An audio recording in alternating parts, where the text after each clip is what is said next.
Très cher développeur.net, je te souhaite la bienvenue dans cette vidéo où je vais te présenter un de mes design patterns favoris, le pattern Visitor. En fait, si tu es déjà membre de ma plateforme ou si tu as acheté mon cours sur Link, il s'avère que dans le cours sur Link, notamment dans la seconde partie, quand on fait la création de son propre fournisseur eQueryable, on utilise ce pattern afin de créer de toutes pièces un visiteur qui permet à partir d'une requête Link de créer une requête SQL. En bref, on fait un mini EF Core dans ce cours et on utilise pour ça le pattern Visitor. Ici dans cette vidéo, je ne vais bien entendu pas aller à ce niveau de complexité qui pourrait inutilement rajouter de la complexité autour du pattern en lui-même. On va partir sur un exemple assez simple et tu verras et tu comprendras, je pense, pourquoi c'est un de mes patterns favoris, tellement il est extrêmement puissant. Mais avant toute chose, si tu aimes ce que je fais et que tu veux soutenir mon travail, n'hésite pas à lâcher ton pouce vers le haut sous la vidéo. Tu peux également t'abonner à ma chaîne avec ou sans notification. Si tu veux plus de contenu autour des techno.net, je te renvoie vers ma plateforme htlearning.com. Tu y trouveras tout mon catalogue de formations en VOD autour des techno.net et tu peux également devenir membre premium de la chaîne. Tu as un bouton sous la vidéo qui s'appelle rejoindre ou devenir membre, quelque chose comme ça, qui te permet à base d'une contribution mensuelle d'avoir accès à toutes mes vidéos privées, ce que j'appelle mes vidéos privées, qui est en fait une collection de trucs et astuces autour des techno.net, notamment axés sur la partie performance, et d'avance, je te remercie de ton soutien. En fait, on va commencer par un truc extrêmement simple. À quoi sert le pattern Visitor? C'est en fait, comme son nom l'indique, la possibilité de visiter des objets pour rajouter une fonctionnalité sur ces derniers sans les modifier. Alors attention, ce n'est pas le décorator qui permet de décorer un objet pour y rajouter du comportement ou y rajouter des données éventuellement. Pour ça, j'ai une autre vidéo là-dessus qui est dans le pattern décorator. Ici, c'est vraiment un pattern de behavior, de comportement, parce qu'en fait, on va aller visiter les objets pour créer quelque chose de totalement custom. Pour faire simple, on va créer une petite structure d'éléments et tu vas voir, tu vas vite comprendre, on va créer des éléments autour de formes. Alors, ici, c'est une interface. En fait, qu'est-ce qu'on va faire? On va vouloir décrire dans notre application des formes. Donc, on va en décrire deux, assez simples. On va créer le square, donc le carré, et également le circle. Donc, ce sont des formes, et en fait, ces formes ont leur propre implémentation. Par exemple, le square va avoir une taille de côté, et le cercle, lui, aura un rayon. Ici, je travaille avec des int. D'ailleurs, on pourrait mettre des doubles pour les calculs scientifiques. Ça ne changerait pas grand-chose. En fait, ce que va faire le pattern Visitor, c'est qu'il va rajouter un comportement en permettant de visiter les objets. Donc pour ça, il va me falloir une interface qui va permettre de définir quel est le contrat d'un visiteur. Parce qu'en fait, on peut avoir plusieurs visiteurs dans une application qui vont implémenter cette interface et qui vont aller visiter différents objets pour faire différentes opérations. Ici, on va rester simple, on va en faire qu'un seul. Donc, je vais avoir un eVisitor. Donc là, je commence juste à mettre en place la structure. Tu vois d'ailleurs que IntelliCode semble visiblement être au courant de ce qu'il faut faire parce qu'en fait, on a une méthode visite avec un eShape. En bref, on va créer une implémentation concrète de cette interface qui est capable de visiter un eShape. Alors ça, c'est une première approche. Il y a une autre approche qui va préférer ne pas utiliser l'interface de base, mais utiliser chacune des implémentations concrètes. Donc au lieu d'avoir un visit avec eShape, tu auras un visit square avec un square ici comme ceci. Tu auras également le visit circle avec un circle comme ceci. Quelle est la différence entre les deux? En fait, c'est qu'au final, ce que tu vas faire dans un cas, c'est que tu vas devoir, chaque fois que tu as une nouvelle implémentation de eShape, rajouter une méthode dans ton visiteur visite quelque chose.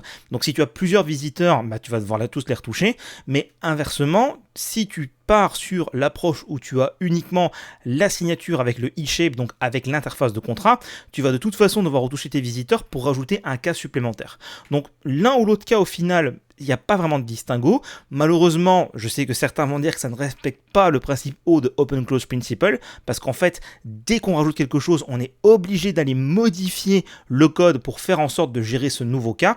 Il y a probablement des façons de le faire un peu plus avancées qui permettent d'avoir ce dynamisme, mais encore une fois, il faut trouver tout le temps le juste milieu entre le dynamisme et la flexibilité et quelque chose de performant. Ici, je rappelle que ces design patterns viennent du Gang of Four et en l'occurrence, à cette époque-là, ils n'avaient pas tous les moyens qu'on a aujourd'hui avec la réflexion, les surgénérateurs et ainsi de suite pour gérer tous les cas possibles.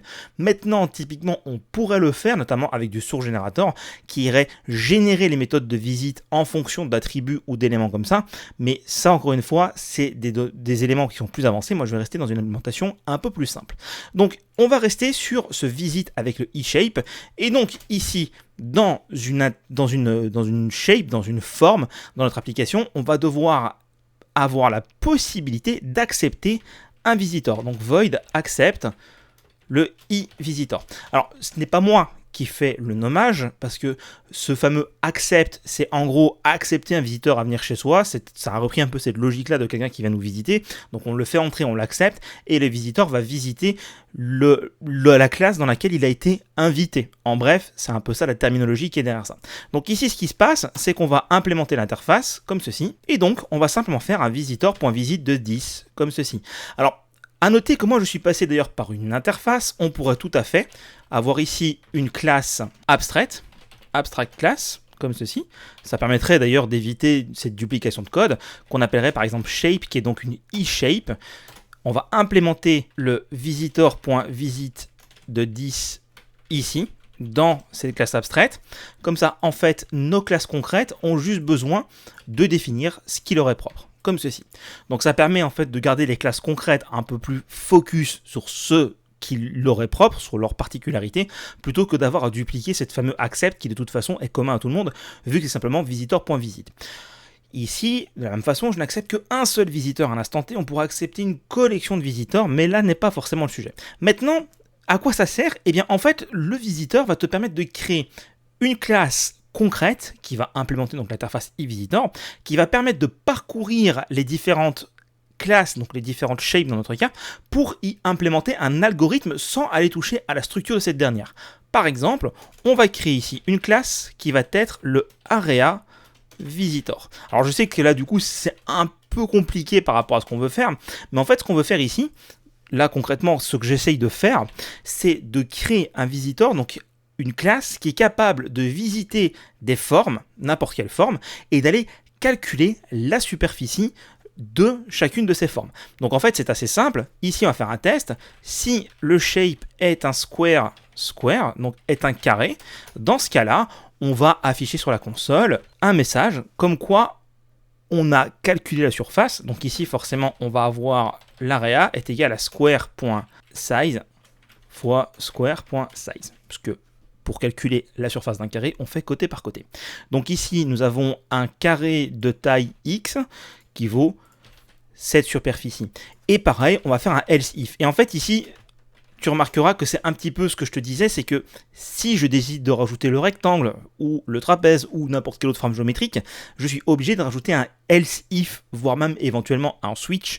Là, je n'ai pas fait de switch, mais on pourrait faire du switch avec du pattern matching parce que je dois gérer ce nouveau cas. Et ça ne résout pas le problème d'avoir un visit avec tous les types concrets parce qu'il faudra forcément rajouter dans notre visiteur ici une nouvelle signature pour ce nouveau type concret qu'on aura rajouté. Donc malheureusement, on n'a pas spécifiquement de solution qui va être all in the box, où est-ce qu'on va avoir tout et qu'on va également respecter le principe solide O qui va éviter qu'on ait besoin de modifier ce code-là, sauf comme je le disais juste avant, en utilisant éventuellement peut-être des sources générateurs. Donc ici, la forme est un cercle donc ici c'est circle.rayon et sa superficie, donc on va calculer également l'area ici en faisant, alors pas ça, parce que ça du coup c'est pas forcément bon, on va faire un mat.pi par circle.radius fois circle.radius. Voilà, comme ça en fait il fallait ajouter pi dans le calcul.